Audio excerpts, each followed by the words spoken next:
এসেছিল আমাকে চোখ খুলে দিয়ে নাহিদকে দেখছে যে কিন্তু নাহিদ দুইটারই ক্রসে দিয়ে দেবো।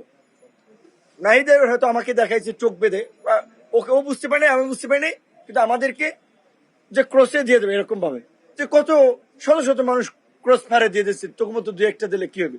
তাদের আচরণটা এরকম ছিল। আমাকে 18ই জুলাই ভোর রাতে বা মধ্যরাতে 3টা কি 3:30টার দিকে আমাকে তুলে নিয়ে যাওয়া হয়। আমি তো আমার ছোট বাচ্চা আমার কাপড়ে প্রস্রাব করে দিয়েছিল, আমার কাপড়টা ভিজা। আমি বলেছিলাম যে ভাই আমি কাপড়টা চেঞ্জ করে যাই। চিলে যেমন শিকার করে ঠিক অমনি ভাবে গেঞ্জি এখানে আমাকে একেবারে চ্যাং দোলা করে আমাকে টেনে হিসছে নিচে নামালো। আমার বাচ্চা প্রস্রাব করার কাপড়টা পর্যন্ত আমাকে চেঞ্জ করতে দিল, আমার পায়ের জুতাটা পর্যন্ত আমাকে নিতে দেয় নাই। কিন্তু গাড়িতে উঠেই এই জম টুপি বলে যেটা, কালো টুপি পরাইলো, হাই সাউন্ডে মিউজিক গাড়িতে। জিজ্ঞাসাবাদের জন্য সকালবেলা খাওয়ার পরে নিয়ে গেল।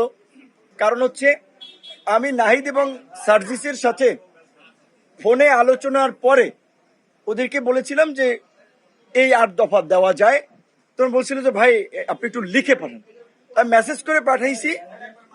এইটা আমার একটা বড় অপরাধ ছিল যে আমি কেন 8 দফার মধ্যে ওবায়দুল কাদেরের পদত্যাগ, স্বরাষ্ট্রমন্ত্রীর পদত্যাগ, প্রধানমন্ত্রীকে ক্ষমা চাইতে হবে সেটা বললাম। এবং নাহিদ সার্জিসদের সাথে আসিফ সহ আসলে ছাত্র নেতৃবৃন্দের সাথে বৃহস্পতিবার দিনই ওদের সাথে আলোচনা করে আমরা বলেছিলাম যে বৃহস্পতিবার দিন যেভাবে সারা দেশে নির্বিচারে গুলি করে মানুষ হত্যা করা হচ্ছে, শুক্রবারও করা হচ্ছে, কাজী এখন সরকারের পতন ছাড়া আমাদেরও মুক্তি নেই, জাতিরও মুক্তি নেই। কাজী নির্বিচারে গুলি, শান্তিপূর্ণ সমাবেশে নির্বিচারে গুলি চালিয়ে ঘাতক সরকারের পদত্যাগই এখন গণদাবি।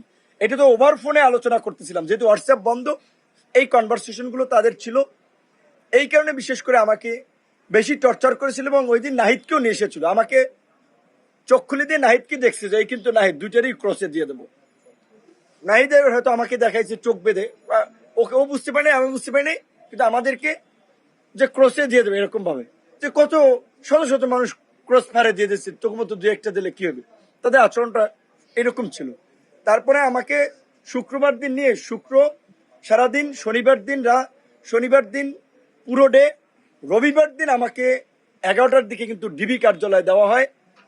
তখন আমি খুঁড়িয়ে পুলিশের পায়ে ভর দিয়ে ডিবি কার্যালয়ে আসি। ডিবি কার্যালয়ে ওখানে এডিসি অ্যাডমিন ছিল শাহিন শাহ। কতটা পাষণ্ড!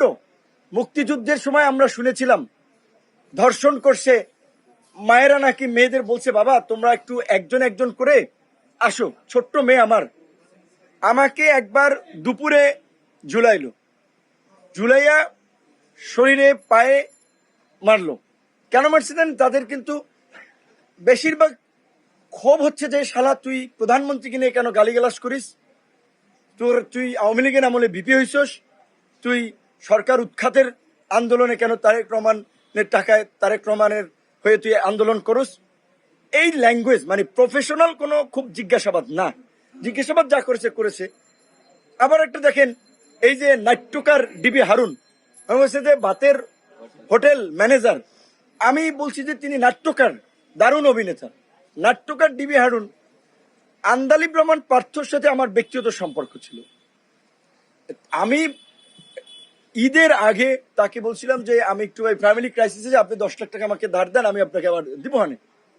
তো সে বলছে যে তোমার সাথে তো আমার ধারের সম্পর্ক না, ঠিক আছে এই এখন এইটা নাও, আর যদি মেকআপ না হয় আবার নিও।